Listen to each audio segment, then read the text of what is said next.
were some scoring droughts at times. How much did the time off, the 12 days since the last game? I know there were some COVID issues with practice potentially. Just how much did that kind of affect offensive rhythm? It definitely affected our rhythm. It's too choppy. Things are kind of broken up, but we haven't had very many practices. We practiced probably all of 1.5 times before playing this game. And, but I give Temple a lot of credit. I thought Temple, they outplayed us. It starts there. I thought they did a good job. They executed well, and they outplayed us. But no, we've only had about a practice and a half in the last probably 10 days or so. And Coach, I imagine that you haven't had Darius Perry during that time either, and then you didn't have him today. What did missing him today, what was the impact of missing him today on the offense?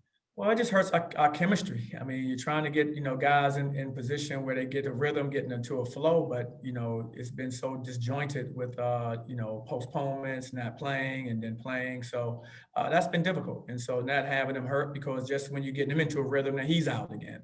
So, but you know what? There's nothing anybody can do. We understand it's a COVID year, and we just have to keep fighting, and try to keep working on the things that we're struggling with and get better. And, it's still a long season ahead of us. Coach, I want to follow up on what you just said there. How can a team get better when you have the disruptions that you have and you don't have all of your players when you are able to practice? Well, hopefully, I think we all are hopeful that, we don't experience this again this season. We've had this happen a few times now. So hopefully, we can go forward and we can have a stretch where, like early in the season when we got started, where we didn't have these things happening. So, I think we overdue for a stretch like that at this point in time where we can go out there and compete and have some continuity where we know we go out there, we're practicing every day and we're able to play within, like 2 games a week, like a lot of teams are playing. We haven't had that ability. We played 2 games since December 26th. And that's hard on anybody. It's hard, and it's really hard on our players. And so, but like I said, there's nothing anybody can do about it. It's that type of year, and we just have to keep working through it. You guys were down by as many as 10 in the scoring drought, but you somehow found a way to get back in the game, made it a 3-point game, and then Darren steps out of bounds on the inbound pass. What was the play drawn up there, and what really happened in the second half where you guys struggled shooting threes, I guess? Well, I think what happened was that we ended up being in a position where, we drew up something at the timeout to get Darren a good look. I thought we had a good look. He just stepped out of bounds. I mean, again, just not as sharp as you would be if you were playing every week, a couple of times a week, and you were practicing in between.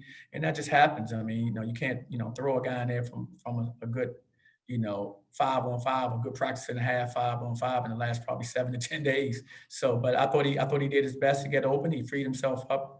And, unfortunately stepped out of bounds. That was the play. And they said you really only had 1 practice before the game. So when did you have a green light that you were okay to play this game? Did that come on Tuesday? Was that kind of when you guys realized you could get back together and practice again? Or yeah, we had a practice and a half because the day before game practice, you can imagine it's not going to be a heavy duty practice. And so we had 1 solid practice prior to that, and then a light practice yesterday before coming up here. So that's what we've done. And, we've had smaller groups, of course, because, some guys can get in there some, but, we talk about, 5, 6 guys, it's tough to run a full-fledged practice under those conditions. Coach, obviously the postponements have been due to positive tests and contact tracing within the program. Have you had discussions with players? Have they discussed with you about their safety in the program? Have they told you that maybe there's things that they don't feel safe about, or is there any trepidation inside the program with your players? It doesn't seem to be. Our guys, they made a commitment this summer to compete, and that's what they're doing. And I haven't heard them say anything otherwise since then. And some of the ones that we've been postponed have been on us. Some of the ones we could have played, so it wasn't all on us every time. So it's a virus that's going around. I don't think anybody can control it. And so, you can try to be careful and try to wash your hands, social distance, wear a mask. I think those things definitely help you. But when something's in the air like this right here, you're susceptible to catching it in some of the most awkward times. And And once one person gets it, as you imagine, and you contact trace everyone, and all of a sudden you look at it, you got half your team or most of your team out. Nothing you can do about that. So our guys, I think, are trying to be careful, trying to do the right things. It just a function is very difficult to control, and especially as in Florida where we are, the numbers have been pretty high, so that makes it more difficult. Another game where Brandon struggles, confidence lacking there, and what can you do to restore his confidence? Well, I mean, like any player, you got to fight out of it. I mean, you're going to receive every team's best shot, and he's earned every team's best shot by how he started the season off. So now he has to adjust to that. And like I said, when you're accustomed to that, and that's been what you've done for years, then, it becomes easier to kind of, make the adjustments necessary. When it's something that you're doing for the first time that I can recall on the D1 level, then, there's adjustment, and he needs an adjustment period. It's been 7 games. He said a few games that have been subpar compared to what he had been doing, most of the season. And I think he's good enough, and he's a confident enough player that he'll fight out of it and figure out what he needs to do to be successful. I know the team hadn't played in 12 days, but Isaiah Adams was even longer because he didn't play in the last one. So how good was it to see him kind of come back and pick up where he left off?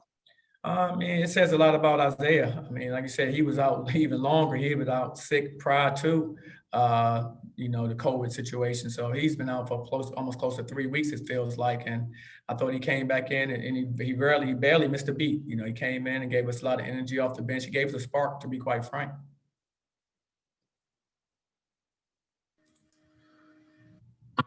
Coach, Temple made that buzzer beater at the end of the first half, and then obviously went on that run to start the second. How do you think that impacted the game going forward? I think it gave them some momentum. I thought they got in rhythm when that happened, and that's part of what happens in the game. It's a game of runs.